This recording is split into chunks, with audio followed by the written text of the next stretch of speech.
Next is the principle of atom conservation, POAC.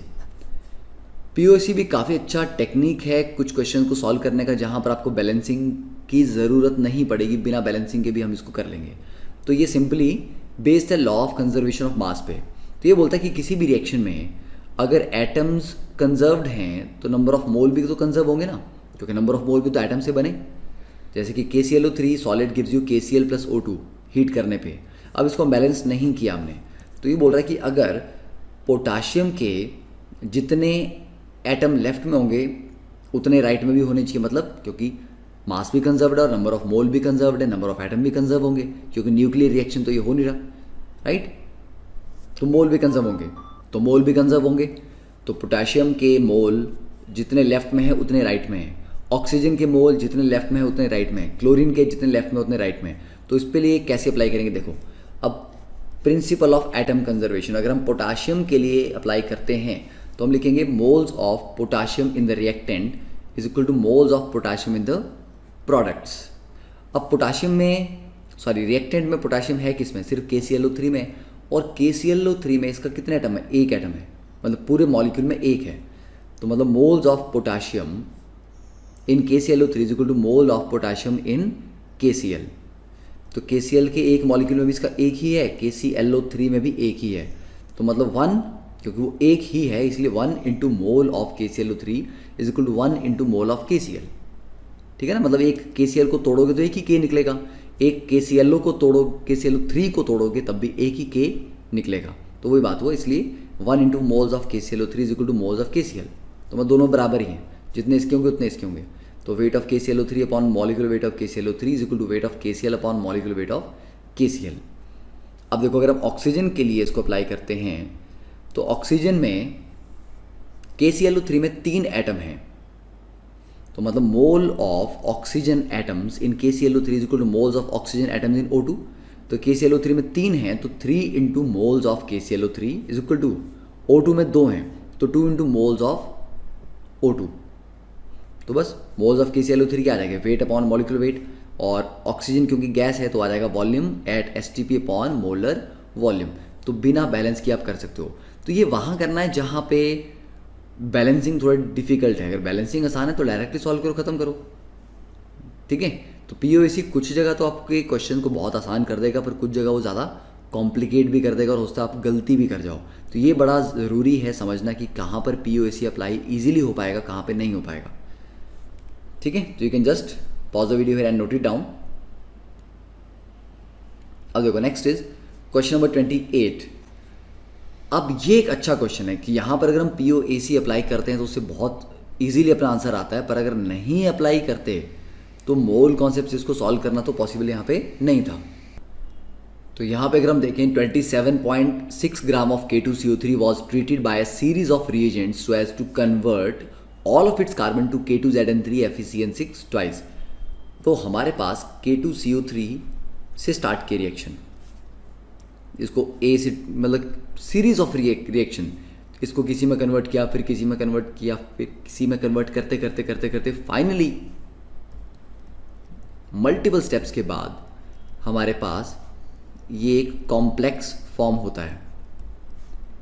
अब ये complex है, अभी कैसे बना हमें तो पता नहीं, और मोल कॉन्सेप्ट अप्लाई करने के लिए हमें इक्वेशन को बैलेंस करना पड़ता है, पर यहाँ तो इक्वेशन ही नहीं है कोई, क्योंकि बीच में क्या क्या हुआ हमें पता ही नहीं है, ठीक है। तो मोल कॉन्सेप्ट से ये क्वेश्चन सॉल्व नहीं होगा, ये क्वेश्चन सॉल्व होगा कंजर्वेशन ऑफ मोल से, कि जितना पोटाशियम स्टार्टिंग में था उसका तो पता नहीं, पर उन्होंने लिखा है कार्बन पूरा रहा, कि all of its carbon to this, मतलब जितना कार्बन इसमें था वो सारा का सारा कार्बन इसमें गया, तो मतलब कार्बन के नंबर ऑफ मोल दोनों तरफ कंजर्व होंगे, ठीक है। तो K2CO3 में कार्बन कितना है, एक एटम है 1, तो 1 into moles of K2CO3 is equal to, इस कंपाउंड में कार्बन कितने हैं, देखो 6 तो ये हो गए CN6 और उसका भी डबल है तो 12, तो 12 into moles of this complex, ठीक है। तो calculate the weight of product, तो मोल ऑफ K2CO3 कितना दिया है 27.6 ग्राम, तो 27.6 डिवाइड बाई K2CO3 का मॉलिक्यूलर वेट, तो इसका मॉलिक्यूलर वेट आ जाता है 138 is equal to 12 into mole of complex, उसका given weight upon molecular weight. अब इस मॉलिक्यूलर वेट को कैलकुलेट करोगे तो ये आएगा 698। तो सॉल्व करने पे यहाँ से निकल जाएगा weight of complex is equal to 11.6 gram. तो ऐसे केसेस में POAC लगाना इज़ द ओनली ऑप्शन, और वो एक वाइज ऑप्शन भी है क्योंकि वहाँ पर आपका मोल कॉन्सेप्ट से डायरेक्टली कुछ निकलने वाला था नहीं। पर बाकी क्वेश्चन में मेजॉरिटी ऑफ केसेस में होगा कि मोल से बड़े सिंपली वो सॉल्व हो जाती हैं चीज़ें। तो सभी जगह POAC लगाने की भी मतलब ट्राई नहीं करनी कि हर जगह बिना बात के इसको लगाते गए। ठीक है, नाउ नोट इट डाउन। अब देखो next is the concentration units of solution, कि जब भी हम सॉल्यूशन की बात करते हैं तो आपने जैसे पढ़ी लिया होगा स्कूल में मोलैलिटी एंड ऑल। तो वो सारी चीज़ें क्या हैं कि मान लो मैंने एक ग्लास में पानी लिया, पानी में थोड़ा सा मैंने नमक डाल दिया। अब नमक डाल दिया वो एक सॉल्यूशन बन गया क्योंकि सॉल्वेंट और सॉलिड दोनों चीज़ें आ गई। ठीक है,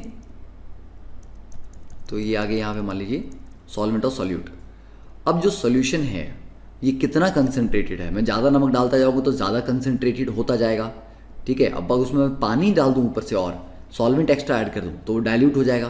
तो मतलब हुआ कि कभी उसकी एक पर्टिकुलर मोमेंट पे क्या कंसंट्रेशन है, उसका मतलब क्या होता है, कंसंट्रेशन का मतलब होगा कि एक पर्टिकुलर अमाउंट ऑफ सॉल्वेंट में या उस सॉल्यूशन में कितना सॉल्यूट है। 1 चम्मच डाला है मैंने तो एक पर्टिकुलर कंसंट्रेशन बनेगी।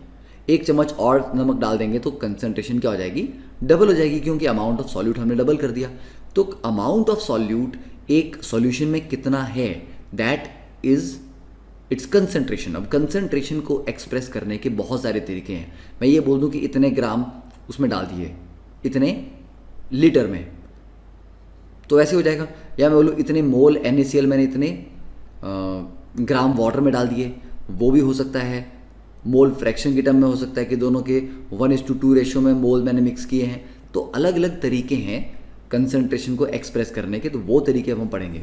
तो पहली बात सॉल्यूशन क्या है, it is a homogeneous mixture of solute and solvent. दोनों होमोजीनियसली मतलब यूनिफॉर्मली मिक्स हो जाते हैं। ऐसा नहीं कि ग्लास में अगर आप नमक डिजोल्व करेंगे तो ऊपर ऊपर नमक ज़्यादा डिजोल्व होगा या नीचे नहीं होगा, या नीचे ज़्यादा डिजोल्व होगा।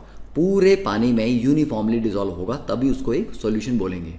Second, the amount of solute present in a solution is expressed in terms of concentration. तो कंसंट्रेशन के जो डिफरेंट तरीके हैं एक्सप्रेस करने के, first is in terms of percentage. तो परसेंटेज में देखें, पहला हमारे पास परसेंटेज में आ गया परसेंटेज बाय मास। तो परसेंटेज बाय मास को वेट बाय वेट परसेंटेज भी बोलते हैं। वेट बाय वेट का मतलब है कि weight of solute in a given weight of solution. ठीक है, तो परसेंटेज बाय मास को एक्सप्रेस करने का फॉर्मूला है वेट या mass of solute divide by mass of solution into 100, क्योंकि परसेंटेज की बात कर रहे हैं हम। ठीक है, second is percentage by volume.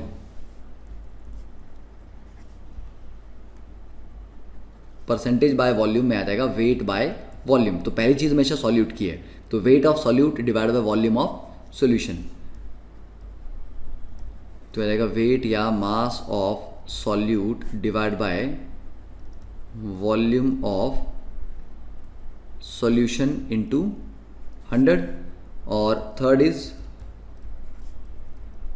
Percentage by strength. इसमें स्ट्रेंथ में दोनों के ही वॉल्यूम लेते हैं, तो मतलब सॉल्यूट का भी वॉल्यूम होगा, volume of solute upon volume of solution into 100, right. तो ये हो गए 3 तरीके परसेंटेज के। अब देखो इसका मतलब भी क्या है वो बता देता हूँ। परसेंटेज बाय मास का अगर हम बोला गया आपको कि 20% वेट बाय वेट है, तो 20% वेट बाय वेट का मतलब यहाँ पर क्या होता है कि 20 ग्राम सॉल्यूट को आपने किस में डाला है, 100 ग्राम सॉल्यूशन में। ये मतलब है 20% का मतलब हो गया कि 100 ग्राम सॉल्यूशन में 20 ग्राम सॉल्यूट है, मतलब हैं दोनों के ग्राम, राइट। तो 100 ही लेना है 100 ग्राम सॉल्यूशन में।